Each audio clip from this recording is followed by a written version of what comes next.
Dee is retiring, so to celebrate, I'm taking our parents to Germany starting today. I'm borrowing your platinum card for the trip and plan to live it up on your credit card. What a trip this will be. What are you talking about? Just what I said. No, I don't get what you mean by just what I said. Please explain. We need to hurry. I get it. We'll go soon. Sorry, I have to move on now. I'll hear the details when I get back. Just one thing, though the credit card won't work. Huh!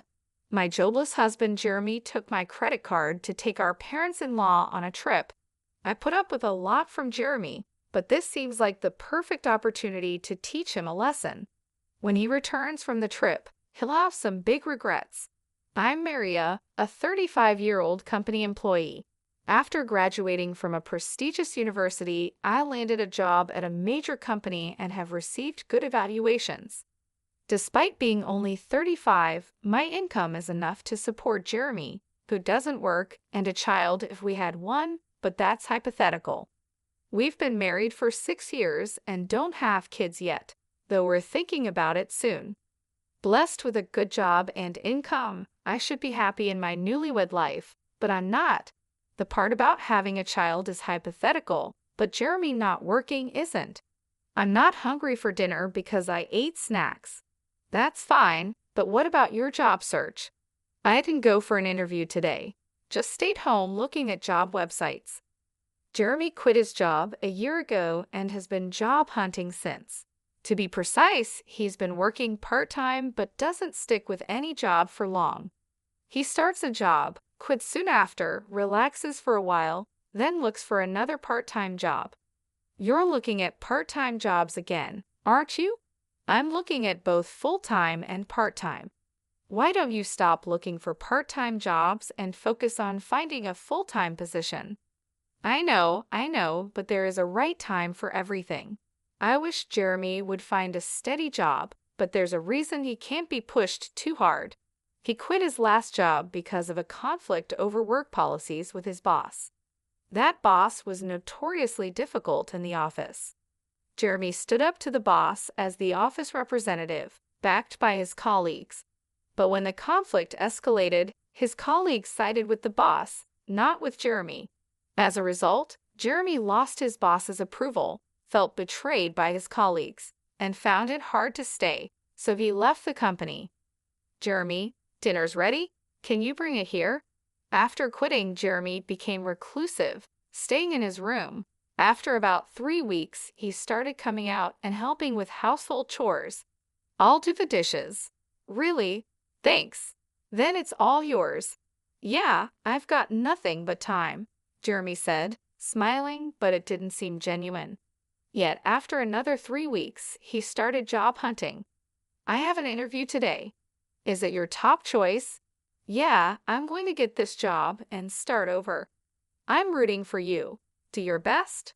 A month after quitting, Jeremy began job hunting in earnest. But even after a month, he couldn't find a job. Why am I always rejected? Damn it, it's all my previous company's fault. Don't get frustrated. You'll find something good. Of course I'm frustrated. I did nothing wrong. Jeremy might not be entirely blameless, but what happened at his last job wasn't entirely his fault either. Still, quitting because of interpersonal issues doesn't look good to potential employers. It's like I can't do anything right anymore. That's not true. You have an interview tomorrow. Let's work on your resume. It's pointless. I'm not going tomorrow. Repeated rejections wore Jeremy down, but after a while, he became defiant. One day, I came home to find torn-up resumes on the living room floor. Knowing the interview didn't go well, I chose my words carefully. Can you throw that trash in the bin? I'm done. Done with what? Job hunting. We can live on your income, right? I don't need to work. Indeed, we could live on my income alone. Some people don't work and do a great job as full-time homemakers, but that's not Jeremy's situation. He's just avoiding unpleasant realities. I understand his reluctance to work after the bad experience at his last job and the unsuccessful job hunt, but we need to address this issue head-on. I decided to be patient with Jeremy for a while. Jeremy, You still haven't found a job. What's your plan? I've worked hard before. This is just an extended break. I'm not just resting. I'm studying for the future. That's good to hear. Living near my in-laws, Jeremy's mother, Linda, and father, Brandon, started visiting us more often after he quit his job. They were probably worried about him. Hearing that Jeremy was preparing for his next job, they seemed relieved, but that was a blatant lie. The beer will run out today. Can you buy some on your way home? It's running out again? You drink too much. Try to cut down a bit. Fine. I won't ask you again. I'll buy it myself. Jeremy wasn't studying or job hunting. He spent his days watching TV and drinking beer. He probably didn't want others to know he was unemployed. If I told my in-laws the truth, it might hurt Jeremy too much, so I decided to stay silent about whatever excuses Jeremy made. But he stopped job hunting for over 5 months, and I finally decided to speak up. Jeremy, maybe it's time to start job hunting. You seem more settled now. What? It's been less than half a year since the incident at my last job. You want me to work again after what happened? I just thought the break was a bit long. Stop nagging. You can't understand my feelings since your job is going well. I have my own struggles, you know. Everyone has work problems and relationship issues. We all try to solve them. Let's work through this together. I get it. I'll look for a job, okay? Jeremy walked out in the middle of the conversation. My words seemed to have hurt him, but him agreeing to job hunt seemed like progress. I decided to apologize when he was feeling better. I got a job because of your nagging. That's great. Where at? At a nearby supermarket. So you'll need to learn and work hard, right? It's just part-time. No need to work too hard. Part-time or not, even part-time is a job. Do you have a problem with that? I wanted to say something to Jeremy, but maybe a little work could be a step toward his recovery. I decided to watch and see. I'm home. Jeremy, you're back. How's the job? I quit the supermarket part-time. Why? It hasn't been that long. A college student there was being bossy, telling me to always put the vegetable boxes at the bottom in storage. It felt like harassment. That student was likely just teaching Jeremy the job. In the workplace, even a college student is a senior. Jeremy kept finding and quitting jobs, unable to stick with any. So Jeremy has been unable to keep a job for long, and it's already been a year. Jeremy, what job are you doing now? I'm working part-time at a pub. I've never worked in food and beverage before, but it's interesting, and I think I finally found my calling. Really? That's great. But isn't the income from a part-time job in a restaurant kind of low? That's fine. I'm currently apprenticing, aiming to go independent. So you plan to own your place someday? Exactly. The income's small now, but I'm working hard for my goal. Then take this. Treat yourself to something nice for once. Jeremy still put on a good show in front of his parents, but as always, it was all lies. He quit the pub job 4 days after this conversation, lying and even taking allowance from his parents. This time, I couldn't help but feel disappointed in my husband, so I decided to be firmer than before. Hey, Jeremy. Later, please. I'm at a good part in the movie. You can pause it. I grabbed the remote control from the table, paused the movie, and forced a conversation. It's just pressing when you pause at the best part. What is it? Jeremy, you're 38, right? You know that's prime working age. Don't you think about the future? Spending all day at home drinking and just watching TV. The future? There are plenty of 38-year-old not working. Many people enjoy life without a job. True, work isn't everything, but those people have something else they're dedicated to. Do you have something like that? Yeah, you're upset about me not working. I'll look for another part-time job. Jeremy seemed intent on only working part-time, considering his reasons for leaving his job and his struggles with job hunting. I had been careful not to hurt him, but it was time for Jeremy to bounce back. I needed to be stricter. One day at work, I got a text from Jeremy. Dad's retiring, so we are going to Germany to celebrate. Starting today, borrowing your platinum card. Got to splurge on your credit card. I panicked and called him immediately. What do you mean, a trip? Just what I said. I don't get it. Just what I said. Please explain. So many things are wrong here. It's fine to celebrate Brandon's retirement, but he should have consulted me before using my money and borrowing the credit card more like stealing. And why am I paying for a trip to Germany that I'm not going on? Jeremy was probably bragging to his parents, claiming the money was from his savings. My credit card. Thinking about it infuriated me, but one thing Jeremy said caught my attention. You said you borrowed a credit card. The one from our house. Yeah. Why do I have a platinum card? Some people think you need a high income for it, but that's not true. Credit history, stable income, and other factors matter, and it's attainable in your 40s. The annual fee is high, but I use it for the benefits and points. However, that credit card is in my wallet. So you took the credit card from home? Yeah, so I'm counting on you for the payment. Jeremy, elated about his trip to Germany, is speaking to me in a provocative tone. I have been patient with Jeremy for a long time, but this seems like a good opportunity. Jeremy thinks he's clever taking my credit card and being all cheerful, but he's in for a surprise. What are you doing? We need to go. Got it. I'm coming. Sorry, I need to move on now. I'll hear the details when I get back. Just one more thing, the credit card you took won't work. What? That can't be right. It's in Maria's name, and the expiry date is this month.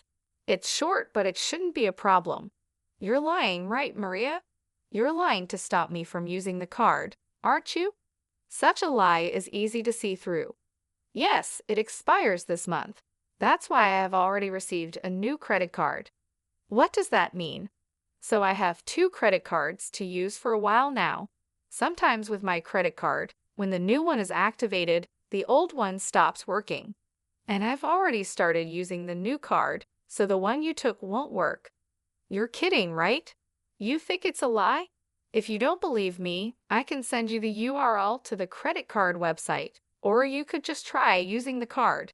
It would be amusing to see you try to pay with a card that doesn't work. This credit card really won't work. Hey, hurry up. I hear his parents calling him from the background of the phone call, but Jeremy, realizing the credit card won't work, seems too flustered to hear them.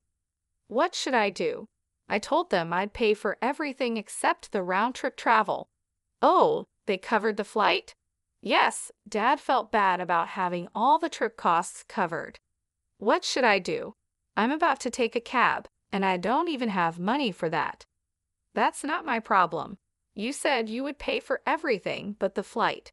If so, using my credit card in the first place was wrong.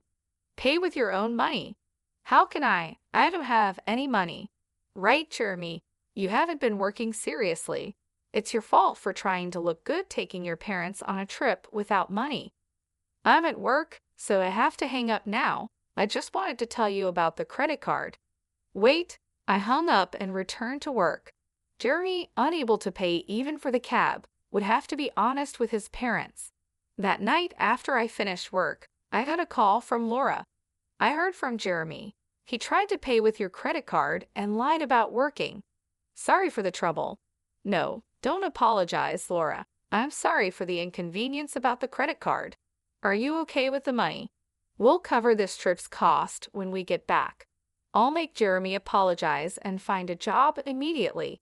I'm sorry, Laura, but I'm considering divorcing Jeremy. Divorce because of this? It's part of it, but Jeremy has been taking money from me for a while. What? I stopped giving Jeremy money to curb his drinking. He started a part-time job and bought his own alcohol, but the salary from part-time work shouldn't be enough for daily drinking.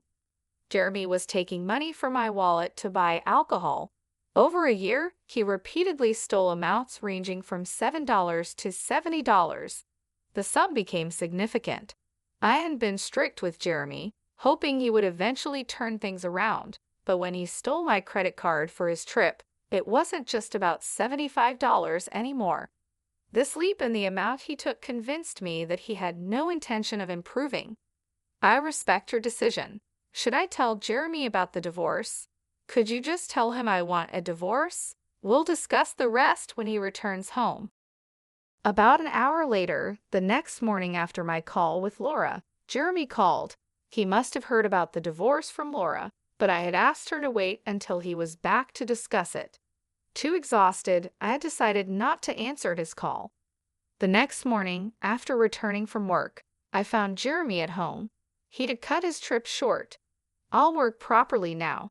Please don't leave me," he pleaded. As I entered the living room and saw Jeremy, he immediately apologized. His regrets seemed sincere, but came too late. He had a whole year to change, yet still asked for another chance. I had warned him repeatedly, yet he squandered every opportunity. I'm not going to give Jeremy another chance because he gave up on me. My mind is made up. Can you leave? Please don't say that. If you don't leave, should I call someone to help you pack your things? I'll move out only if you can afford the rent here. Jeremy fell silent. He didn't even have the money for next month's rent, let alone an income. My words and the reality of the impending divorce made him realize the severity of his situation. With nothing to take, Jeremy seemed to be leaving the house, probably heading to his parents' place. I thought about asking if he had money for transportation, but Jeremy isn't a child. He should manage his own affairs, money or not. I sadly watched Jeremy leave the house. After leaving, Jeremy went to his parents' house. Later, I received a call from Linda. My parents-in-law let Jeremy stay for one night, but then asked him to leave the next day.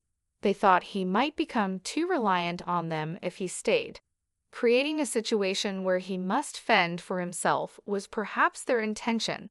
It must have been painful as parents to send their son away, but they made a tough decision for Jeremy's recovery. Kicked out from his parents' home, Jeremy came back to our house, pleading with me. "Please help me. I've got nowhere to go and no money." That's the result of your own actions. You need to handle it yourself. Everyone deals with their hardships. Maybe sometimes it's necessary to ask for help, but all you have done in the past year is abandon your responsibilities and do as you please. I didn't let Jeremy into the house and turned him away from the doorstep. The divorce eventually went through. Jeremy was reluctant, but with the support of his parents, it happened quicker than expected. I have no idea what happened to Jeremy after we split up. He's probably still jumping from one job to another and making excuses for himself. I used to think I'd feel lonely without him, but to my surprise, I didn't feel lonely at all. Instead, I felt a weight lifted off my shoulders. Living with Jeremy had been incredibly stressful. His attitude and constant need for reassurance kept me on edge. I was always walking on eggshells, afraid of saying something that might upset him. Now, without him around, I don't have to worry about that anymore. Without Jeremy, my life has become much more comfortable. I hadn't realized just how much of a burden our relationship had been. I was constantly trying to support him, both emotionally and financially, and it drained me. Now, I can focus on myself and my own well-being. I'm relieved that I didn't let Jeremy drag me down with him. I was always trying to help him, hoping he would change, but it never happened.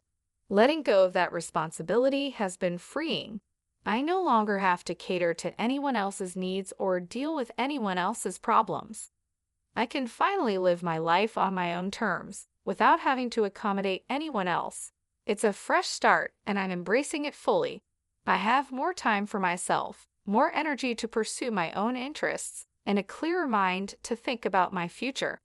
I'm grateful for this new chapter in my life, free from the stress and worry that Jeremy brought into it.